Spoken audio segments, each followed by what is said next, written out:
In Anu Adeoye, a journalist for the Financial Times who recently covered Nigeria and West Africa. Anu, we can't talk about insecurity without also talking about the economy and the underlying social economic issues.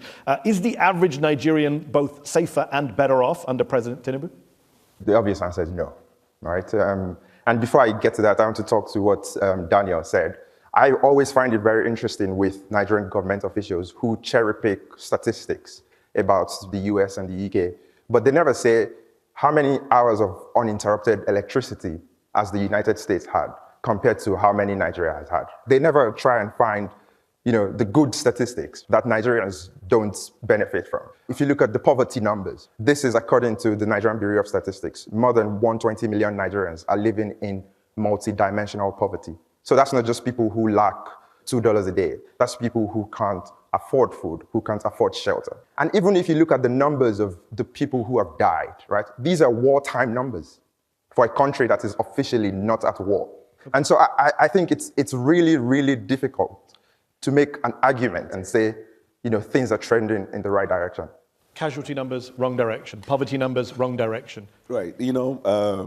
We were very clear with the Nigerian people when the decision was made. It will bring discomfort temporarily, but the long term is what we are promising. We decided to also involve intervention mechanism in dealing with some of the hardship that the people undergo. Now, when that decision was made in May 2023, it was hellish. But as I speak to you today, the numbers, the indices, and the stats are favorable to the economic reform that we have introduced. Our foreign reserve has increased substantially. Our net import dependency went down. Our export production capacity has gone up. Our naira is strengthened. We have provided opportunities for families who could not afford to send their kids to school to access grant and go and have their education, cost of fee, tuition fee, as well as the cost of living. You mentioned school. 20,000 schools in Nigeria have been shut in the last few months because of these kidnapping attacks. Correct. 18 million Nigerian school children are not going to school, according to the UN. That is the highest number anywhere in the world. Are you proud of that? No, I'm not proud of that because of insecurity. But the measures we're taking now, we're restoring them back to their schools. And some of them whose schools are located in places where there are no governed spaces, we're bringing them back into towns. So when you give out your stats or your opinion about an issue, also incorporate this fact so that the viewer will look at, yes, there is an obvious fact that because of the policy decision that it brought kind of untold hardship, but also we are making progress in this regard. So I agree with you. That's a fair point. We should look at things in the round, and you pointed out things you've done well. But then you need to do the same thing. Do you accept then that the poverty numbers are going in the wrong direction? Yeah, sure. It's like that's the crucial one for a lot of Nigerians. No, but numbers don't lie. 141 million people in 2026 are going to be living in poverty in Nigeria. 62% of the population. Then I explain to you why. Context matters. I agree context matters. It's a failure. What you did produced 62% in poverty. So the IMF, the World Bank, and the Brentwood, they have applauded the reform decision we took. Now, tell me one country of the world that will introduce that kind of reform, and there won't be consequential effect in terms of even in the United Kingdom, as we speak, there is a cost of living crisis. Are you aware? No, I'm not aware of that. Okay. Let me bring Anu back in from the FT. Is that a fair point that Daniel makes, that the IMF, the World Bank are praising what we're doing and actions have consequences? Yeah, look, I think ultimately those reforms had to happen, right? There was chronic mismanagement at the central bank. The government before the Tinubu government was an APC government, so it's the same party. So, there's only so much blame they can pass around. Yes. This full subsidy, you had to do something. It was riddled with corruption.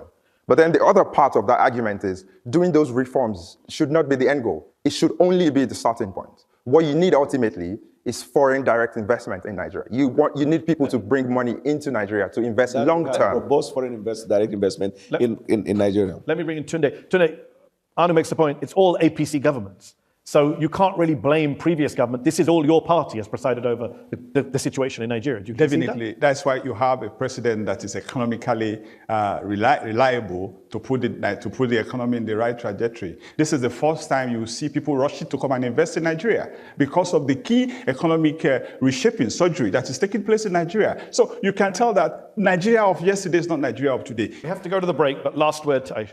I think it's telling that we're talking about IMF and World Bank as if their approval is sort of a good thing. When we talk about the fact that we live in a neoliberal world, and we're talking about the same institutions that make forced structural adjustment programs down the throats of so many countries in Africa, Asia, and Latin America, we shouldn't be praising the fact that they think these reforms are good. But I put that aside. What do the average Nigerians think about their lives? All that seems to matter to the Tinubu administration and past ones is the approval of the West. And I think this conversation between you and Daniel bears that out. It's what the US says, what the IMF says, it's not what Nigerians say. Let's talk more about your boss, President Tinubu. He's been on the political scene in Nigeria for decades, first as governor of Lagos and now as president since 2023. He's a very rich man in a very impoverished country, and there's a lot of mystery as to where he got his wealth, estimated to be in the billions of dollars. What do you say to people who highlight allegations against him of, quote, massive corruption and misappropriation of funds? That's their opinion. Actually, it's your opinion. In January 2023, you talked about the legal petition against him that involves, quote, massive corruption and misappropriation of funds. You were in the opposition and were very critical of his wealth. Exactly verbatim what I said, because what you just said is not a true representation. January 22nd, 2023, you said the petition against him involves massive corruption and misappropriation of funds belonging to the government of Lagos State, abuse of official office, conflict of interest. I'm glad you said the petition against him. Yeah. Yeah, document that was taken to court. That you highlighted. I wasn't the one that went to court. And at that time, where was I? You were an opposition member. Thank you. So should we not trust you when you say things as opposition? What is the job of opposition? To oppose? Yeah, no, I'm glad you know it. For the sake of opposing? No, that's what you're adding. I mean, you didn't just say that. No, go to Westminster on Wednesday by 9 o'clock. Okay. You'll understand the job of the opposition. You can do whataboutism all day, that's fine. You also said that, well, you know what doesn't happen in Westminster in the US Congress? I know what does happen. Well, I'm telling you what doesn't happen. Politicians don't accuse other politicians of setting up a militia.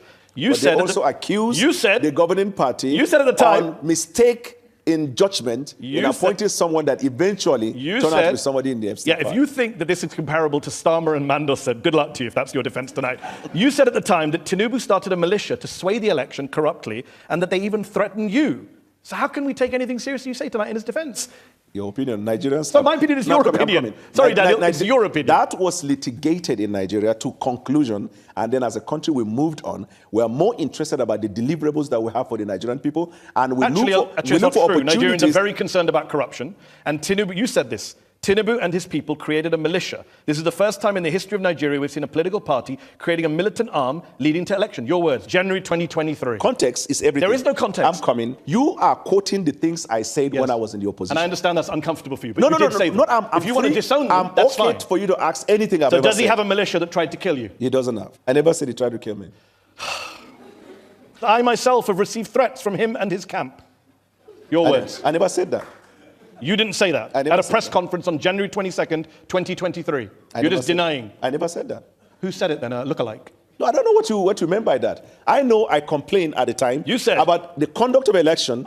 It is not my fault that I am able to recall your words in a way you can't. But it will be your fault when you read it out of context. And if we go home late tonight, context. Yes. Tinubu and his people created a militia. This is the first time in the history of Nigeria we've seen a political party creating a militant arm and leading to election. He advised his people should grab by all means necessary the process leading to elections, that they created this militia shortly after that. We have seen violence in Nigeria, and I myself have received threats from him and his camp. Tinubu never created a militia.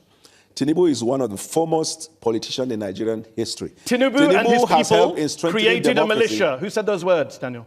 Tinubu has helped in strengthening democracy in Nigeria. Tinubu and his people created a militia, Daniel. Who said those words? Tinubu brought in leadership skills into governance. Tinubu and his people created a militia. Who said those words? Tinubu and his people never created the militias. So why did you say they did on January 22nd, 2023? I never said that. Let's keep going since you're denying words that came out of your mouth. Let's quote some other folks. The Organized Crime and Corruption Reporting Project named President Tinubu a finalist for the 2024 Corrupt Person of the Year award. According to a 2025 poll, 2 out of 3 Nigerians think the president and his team are involved in corruption. That's a statement from drunken people. Next question. 2 out of 3 Nigerians are drunk. No, start with the first one. What would you say the first time? The first one was the OCCR reporting project. They are the drunken people. Okay, what about the Nigerians? Are they sober? Are 2 out of 3 Nigerians sober when they say your president and you were involved in corruption? Nigerians are entitled to hold and express opinion. Yes, it is in our constitution. The fact that you express an opinion does not substantiate that opinion. I agree, but that's their opinion. You accept that 2 out of 3 Nigerians think that your government is corrupt. I will be happy if you can tell me a finding of court that says Tinubu is corrupt. Well, what's interesting you should say that, because a lot of Nigerians have reason to suspect that his wealth was built on illicit activity. A lot of English people have complained about the Prime Minister. You can a talk lot about of Americans have complained. There is no country relevance of the world where the people aren't complaining about their leaders. All right, that's how I love it when you set these challenges. Can you find me a country in the world where the sitting president The US government seized $500,000 from one of their Chicago bank accounts after investigators found probable cause that the funds were proceeds of drug trafficking, specifically heroin. Tinubu gave up the money in a settlement. He was never indicted of a crime. But when a US judge last year ordered the release of all of the documents by the FBI, Tinubu went to court to prevent it. What does he have to hide? The minute a matter is taken to court by right, you have the right to send your lawyer. The fact that you send a lawyer to defend your matter or to go against a motion that is filed before the court is not a conclusive proof of acceptance of the fact He's obviously got something that to was hide. taken to the court. He gave up $500,000, which were probably the proceeds of drug trafficking. I'm glad you used the word probably, but it is not. Go ahead. You said in 2022 that this drug case, quote, conclusively concluded not in favor of Bwala because he had to forfeit that money. There is still a cloud around drug-related activity. Cloud, Yeah. not a conclusion. Okay, so the cloud's still there for a lot of Nigerians. No, the cloud is no longer there. How did it disappear? Because the Nigerian people have moved on with the president. Who said they moved on? The facts are there. Less than 10% of Nigerian voters voted for him. So So in that Nigeria- he doesn't have some big mandate from the people that means that I can't ask you, why did he give back $500,000 why to the do US you- government, which were believed to be the proceeds of drug trafficking, and you believed they were the proceeds of drug Why trafficking? do you conduct a polling with 500 people and give a representation of the population? You're now questioning all polls. Is that your defense? No, I just said the point. You heard me well. Well, you don't trust the Nigerian people. I trust the Nigerian people. This idea of drugs and narcotics is a terrible case all over the world. And if someone has that questionable character and is elected as president, what it means is that it will embolden people who are into those activities. That is why this person has to come out clean. You said those words. If somebody has that, thank God he doesn't have. How do we know he didn't come out clean? You said he has to come out clean in 2022. Okay, let me put it this way. This fact Yeah. was litigated. No, it wasn't. This fact was litigated in the Nigerian court, and the apex court of the land, the Supreme Court of Nigeria, whose decision is not appealable to any court outside Nigeria, held that this case has not been established against. Your words were that there's still a cloud around them because it was not conclusively My concluded word in and favor the judgment of him. of the Supreme Court, which one is relevant? In the Constitution of Nigeria, all the decision of the Supreme Court bind all authorities and people throughout the Federation. That's what matters. The fact that he had laundered drug money, most likely in his US bank account, is not an issue for you now. It was an issue for you a few years ago. It's suddenly not an issue when you go to work for the man. How convenient. The court has held the allegation that was put up in the petition against him could not be Well, substantiated. the US hasn't held that. And in fact, the US court tried to release all the files, and the president rushed to stop them from doing that. Innocent people, is And that what what they do? stopped them from releasing it? Is innocent What people? stopped them from releasing It's it? ongoing in the courts. I'm glad you said ongoing. But do So let's innocent- wait until when it's... Do innocent people try and stop files from being released about themselves? Yeah, sure. Okay. I'm sure the Nigerian Yeah, people do that. privacy. Do you... I'm coming. If a case is taken to court against you, even when you know you are not liable, will you be comfortable that the order of court will permit the release of privacy issue relating to you? Yeah, if people think I have drug money in my bank and I don't, then yes, I would do everything I can to. Unfortunately, people do not. Tinubu is not just super rich. It's what he does with his wealth. In 2019, 2 armored money trucks, bullion vans, were seen going into his house, coming out of his house. Where did that money go? No. Point. Did you see the money? Or those who reported, did they see money inside the bullion van? Was there no money in the bullion vans? How am I to know?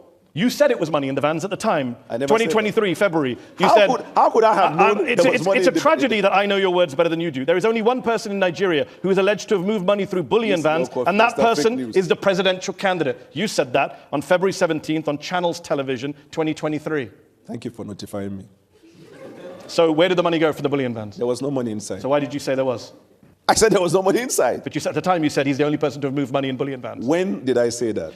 What was the event in Nigeria? Oh, so you were lying because it was election campaign? No, I never said that. I said, how can you prove that just because a bullion van goes into a person's house and comes out that there is money inside? Maybe because people said it was vote buying by Tinubu. Tinubu himself said, I gave money to the people. You know he said that? Yes, I also give money When to you people give money to people, myself. people would say that's vote buying. Politicians, rich politicians give No, people he doesn't money. give money to people on election day, but he helps people. But people at the time said it was vote buying. Do you agree with Who that? are the people? You said, No, I never said that. ostensibly, I can't believe you still keep walking into this. You said it was done ostensibly for vote buying.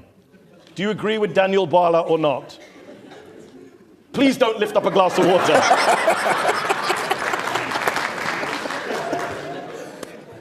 On the eve of the presidential elections, 2 cash-laden bullion vans, your words, were seen on the premises, which was ostensibly for vote buying. Your words, January 22nd, 2023. Have you just disowned everything you've said in order to work for this president? I'm coming. What you just said now, I want to put it on record on my own honor. That's not what I said. So far you've denied 2 things. This one I said, that's not what I said. Before you said so it let me too. tell, let me Well, tell let's you what just to keep do. count. Let me tell you what you do. You will have an idea of a phrase or a word in a sentence. They coin the other part of it to project what you want to push out. I read the entire sentence to you. But that's wrong. No. Let's read it again. Wrong. On the eve of the presidential elections in Lagos, 2 cash-laden bullion vans, your words, were seen on his premises located on 26 Borderland Street, which was ostensibly for vote buying, your words. You can just say I don't agree with what I said, then I was lying for political I don't agree purposes. with what you said, yeah? No, with what you said. In fact, in 2023, you said that he bought his election. Did he buy his election? At the time, I thought. But when it was litigated in court, the court found that he didn't. So you thought he was vote buying and now you don't. You thought he bought his election, now you don't. In fact, you said it was so corrupt, the 2023 election, Tinubu's win, you said that you couldn't eat food for 3 days. I never said that. Where? Arise News, March 2nd, 2023. I became so sick for the past 3 days, I found it very hard eating food. I'm sure you have a mistaken identity. I never said that. You never said that you Why became would I sick. not eat? Win, lose, or draw. You eat your food and go to bed. I'm going to spend a lot of time enjoying social media after this show is done. Go ahead. You're welcome. Let's turn to our panel, who are waiting patiently once again. I'm joined by Anu Adeoye, a journalist for the Financial Times who's covered Nigeria. Anu, we've talked a lot about President Tinubu and the allegations of corruption, including from Daniel Bwala, which he's now pretending he didn't make. Allegedly, okay. You recently described him as a wily political tactician. How does he wield power? Daniel and others have accused him of vote buying in the past. How does he wield power in your view? Yeah, I mean, I think you need to understand the context of Nigerian politics, right? And this isn't specifically about Daniel, because he used to be in the opposition, now he works for the president in the APC. Well, he used to be in the APC, then he was in the opposition, now he's back in the APC, and he doesn't remember anything he said when he was in the opposition. And I think the crucial context here is Nigerian politics is ideology-free. Yes. Right? There's no left or right, as it were. It's mostly, unfortunately, about, people call it stomach infrastructure in Nigeria, and self-interest. And ultimately, if you're someone like the president who, for all his many faults, I think is someone who sees Nigerian politicians for what they are. They are self-interested people. And if you can tap into that, it's very, very easy to get people to come on side. I have a question for Daniel, right? Like, what made you from saying all of those things that you now disavow? What was the grand vision that made you decide, I want to work for this guy? First of all, I left him after the primaries because he made a choice of a Muslim ticket. And I thought at the time that would be injurious to the interests of the Christian minorities. I made that decision. And I campaigned against him. And after the election, for the next 1 year, I was critiquing policies of the president. But I saw from January right up to December how this president patiently introduced policies and continued to engage Nigerians across all platforms in a bid to push Nigeria forward. I became impressive about it, and I made a choice to do that. Just in the same way that Mehdi Hassan has worked with BBC, I worked with Sky News, then with MSNBC, and then back to Seteo. Evolution of people's life. Worst analogy Evolution I've of people's ever life. heard in 14 years of doing head-to-head. What are you talking about? Somebody changing their jobs from one company to another is not the same as you saying he's a corrupt man who created a militia, bought an election, and now I work for him, and I only said that stuff because it was the opposition. All of the things you said, you couldn't substantiate them. I substantiated all of it. No, you have not. Let's go to Aisha Osori from the Open Society Foundations. Aisha, in 2023, on the eve of the presidential elections, you wrote an article calling Nigeria a competitive authoritarian state that barely qualifies as a democracy. What do you mean by that, and what role has President Tinubu played in making that better or worse? Well, he's done nothing to make it better. Definitely, our democracy is a lot worse off in 2026 than it was in 2023. How so? Well, for one thing, we had a stronger opposition in 2015 when the APC came in, but thanks to President Buhari and now President Tinubu, we have 30 out of 36 states are now APC, which is not necessarily a good thing because that means we have no opposition. PDP, the People's Democratic Party, has been virtually destroyed. The Labour Party has been destroyed. We literally have no political parties anymore. Another thing that we don't have is any separation of powers between the legislature and the judiciary. Tunde Doherty is here, the UK chairman of the All Progressives Congress Party, the president's party. Aisha says that your party is turning Nigeria basically into a one-party state. I disagree with her. I want people to know something about President Bola Ahmed Tinubu. Before the man comes to government, he was an accountant. He has a very high-paying job. He was working with Mobile before he became. And who did he work for before Mobile? He said he worked for Deloitte. Yes. He made a lot of money from Deloitte, he said. Yes. Deloitte says they have no record of him ever working for them. If you know him, before he came to politics, he's such a very generous, very rich man. Before he came into politics, Deloitte say they have no record of him working you remember for them? he was a senator. Tunde, why does Deloitte say they have no record of the man working for them? That is not the right thing because there are oppositions working against to bring demand down. But I can Not tell sure you, Deloitte is part of the Nigerian opposition. no, you can't, because all of these things emanate from the opposition point of view to bring demand down. But they have forgotten this man is the symbol of Nigerian democracy that we have today. He fought the military to the standstill during the Adeko period. He made sure that there's no politician in Nigeria today that will say he did not have a Tinubu tonic in his political stability in Nigeria. Before we go to the audience, I've been waiting patiently As a here. fact check, Deloitte denied that they said he never worked for them. Go ahead. Okay. You have said in the past, I don't even know why I'm bothering, that when was this man born? We don't know where he was born. He doesn't tell us anything. You complained about this. Now you work for him. Has he told you his birthday? If you don't know when someone was born, first of all, he must have been born before me. I guess you know that. And secondly, my not knowing when he was born, does that have a consequential effect on his birth? You said it did at the time when you Does raised it it have as a an issue. consequential effect on his birth? And do you now know where he was born? I don't know. Still? Okay. Let's go to our patient audience here in London's Conway Hall. Let's go to the lady here in the front row first. In 2023, President Tinubu promised Nigerians constant electricity within 4 years, saying Nigerians shouldn't vote for him if he failed. Yet the national grid has suffered repeated collapses, including twice in January 2026. What is the government doing right now to stabilize the grid and improve reliability? Yeah, the government has actually strengthened the partnership between the private sector and the public sector. You should know that we took up reforms in the power industry that has allowed the private sector to be fully involved. Some of the state governments have even reached an agreement where they have off-grid and they run their own electricity company in their respective states. So the progress is being made, and I can assure you, by the end of this first time, you would have seen very obvious change that you'll be happy about. Should people not vote for him if the electricity situation continues to be bad? That's what he said. They will make the decision when that comes, when that time comes. Okay, let's go back to the audience. Let's go to the gentleman there with the hat. Yep. Why should young and emerging Nigerian politicians believe that merit and not connection or lobbying determines their political relevance in the Nigeria of today? I can tell you that lots of young Nigerians are excited by the prospect of the renaissance in terms of growth, development, and opportunity that the Nigerian government and its policies has provided for them. That's why you see lots of them, they are sending remittances. Some of them are even coming to invest in the tech industry. So Nigerian people understand that in this administration, only merit. The president doesn't need to know who you are. If you have the right idea, that administration will provide the enabling environment for you to thrive. Daniel, an overwhelming majority of young people see their country moving in the wrong direction in Nigeria, 91%. What is the source? The Afrobarometer survey from last summer. I question the authenticity of that report. Do you still think this government is a nepotistic government? No, it is not. You said it was in the past. And I'm now saying it is not. Okay, let's go back to the audience. Yes, woman in the third row there, yes? I was delighted to hear that you said that you have rid the oil industry of corruption. Given that fact, why is it that you allowed the oil companies, the oil majors who've been working in the Niger Delta for the last 70 years to exit without dealing with the corruption, pollution problem that has riddled the lives of Niger Deltans, who are paying the cost, but without the companies being made to foot the bill? Yeah, so all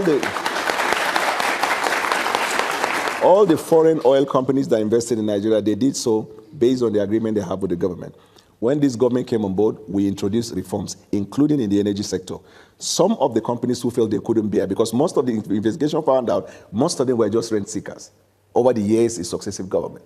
And so we decided that you have to play by the book. And they were not comfortable, they left. You don't have control over their decision. But in the same vein, shortly after that, you see lots of foreign companies that are coming to Nigeria to invest. Okay, let's go back to the audience. Let's go to, yes, gentleman there with the jumper there, yes. The current chair of the Independent National Electoral Commission, Professor Joash Amopitan, made some disparaging and stereotypical remarks about the Hausa Fulani people of northern Nigeria, specifically the Muslims. Do you think he is morally justified to continue occupying such a sensitive position, given the kind of remarks he made? My apologies to you for if such a statement was made to any group at all in Nigeria. It is not acceptable. This government promotes tolerance amongst Nigerians. We also understand the need for the president and the federal government to avoid interfering on institutions of government. I will be happy to follow up with this point you've raised, if at all such a thing happens. All right, I'm going to go to the lady at the back, yeah. You've been on different sides of the political spectrum over the years. How do you personally decide when to change your position? And how should the public make sense of that without us losing trust in you? Yeah, politics is dynamic. It is anchored on both national interest and personal interest. And when you make a decision at any given time, there must be a factor. What led to your decision? And in this case, I told you I made the decision to leave the president because of the Muslim ticket. And after the election, we now go into governance. I see the president introducing reforms that were necessary for the growth of Nigeria. I made a U-turn to support him. I think that is the basic component of a human being, your ability to decide otherwise if you feel the facts are there. Facts can change opinion. And in this case, facts change my opinion. Isn't he running on a Muslim ticket next year? Whatever he decides, I will trust his judgment, because after he made the decision, we do not see as evidence the maltreatment or disenfranchisement of the Christian minority. Okay. Let's take a last question. Gentleman in the second row, you've been waiting a while. I wanted to ask about vigilantes, because if we look at rural communities across the country, often they are the main security providers. So how exactly is your administration working with them to enhance community protection in rural communities while minimizing abuses of power? The president has encouraged the governors to continue to participate with law enforcement in their state for training, for intelligence gathering, and in some limited cases for them to form a community vanguard. Most of these states where you see these skirmishes or problem in the past, those ones have stopped. What we are now seeing as insecurity is insurgency, terrorism, and Boko Haram. And once it is a terrorist activity in any country, just like in NATO, they say attack on one is attack on all. When it becomes terrorism, then it is the responsibility of the entire nations of the world to fight that and not to be doing blame fixing. Last question from me, Daniel. I know you don't trust any polls, but most Nigerians, I think, would agree. The ones that are in your favor, of course. But most polls show that Nigerians are very unhappy with politics, with the government, with the establishment. They're very unhappy about corruption. President Tinubu campaigned under the slogan, "It's my turn," which many critics would say is symbolic of the Nigerian establishment, that people just hand out jobs between themselves. You said in 2022 that Tinubu made the presidency about himself when, quote, "It's not about the people." Can we end the show in agreement that what's happening in Nigeria right now is not about the people? After he won the election, he made it clear by his conduct, action, and executive act that it is about the interests of the Nigerian people. But he ran on, "It's my turn." Should really He run actually did not run. It was a statement he made before the primaries. Your facts are not correct. You criticized him for it, Daniel. Yes, and I changed my mind. Do you change your mind in life? I do change my mind. Remember, I moved from the BBC to Sky to Thank you. MSNBC. Thank you.